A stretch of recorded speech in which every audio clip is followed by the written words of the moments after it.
Bonjour à tous, bien content de vous retrouver. Je vais faire une petite série de vidéos sur les nappages. Je crois que c'est très utile pour tous. Allez, c'est parti pour ce nappage abricot. Alors quand on parle de nappage en général, c'est bien de celui-là qu'il s'agit. Un nappage abricot, c'est le plus utilisé en pâtisserie. Alors pour commencer, donc vous pesez l'eau et le sucre. Au préalable aussi, vous trempez dans de l'eau froide les feuilles de gélatine, les 2 feuilles de gélatine.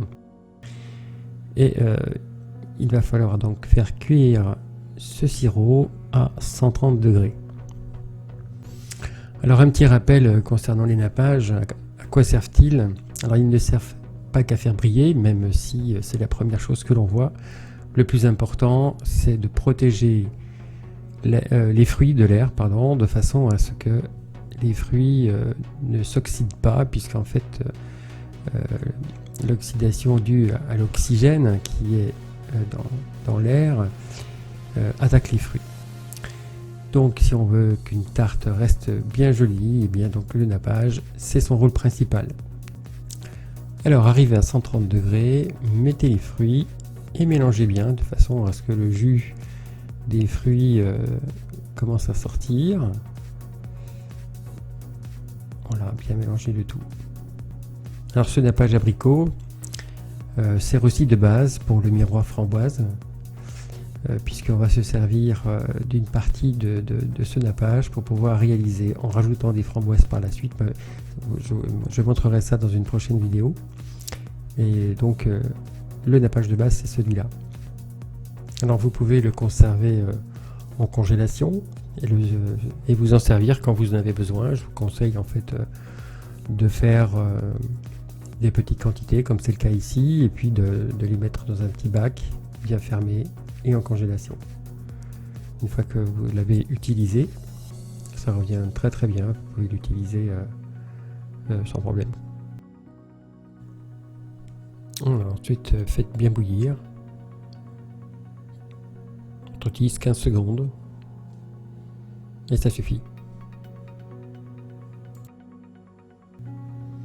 Alors écumez un petit peu la mousse de façon à ce que vous ayez un produit le plus net, le plus propre possible.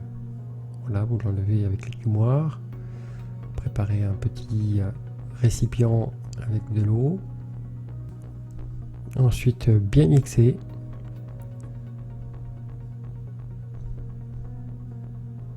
De façon à obtenir un sirop, un genre de sirop bien épais.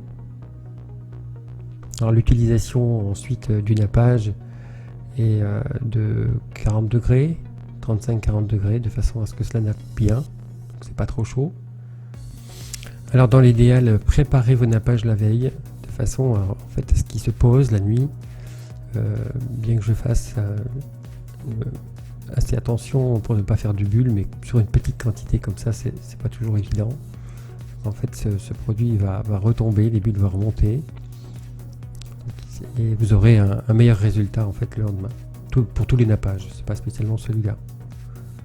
Alors pour rappel, les abricots ont beaucoup de pectine, ce qui ajoute aussi au gélifiant. Voilà, ça sera ajouté par les feuilles de gélatine qui vont donc geler le produit. Alors tout ce qui est gélatine, encore une fois, donc dans l'utilisation, c'est 35-40 degrés. Au-delà de ça, c'est beaucoup trop liquide, beaucoup trop fluide. Vous aurez du mal à napper. Contrairement au NH nappage, auquel cas là, lui, on peut monter un petit peu plus haut. Enfin, c'est pas un petit peu, c'est plus haut. Voilà, ensuite chinoisez le tout, n'utilisez pas de cette façon. Alors c'est pas interdit, c'est simplement que vous avez un produit qui n'est pas très fin, alors que là au contraire, une fois que c'est passé au chinois, vous avez un produit qui est bien net, qui est bien propre. Voilà, merci de m'avoir suivi dans cette petite vidéo, mais je sais qu'elle est importante. La question des nappages est très souvent un petit peu un mystère. Alors c'est pas que ce soit très mystérieux, il suffit simplement de connaître le fruit à utiliser quand on utilise des fruits, et ensuite un gélifiant. Je vous souhaite une très bonne journée et à bientôt pour une prochaine vidéo.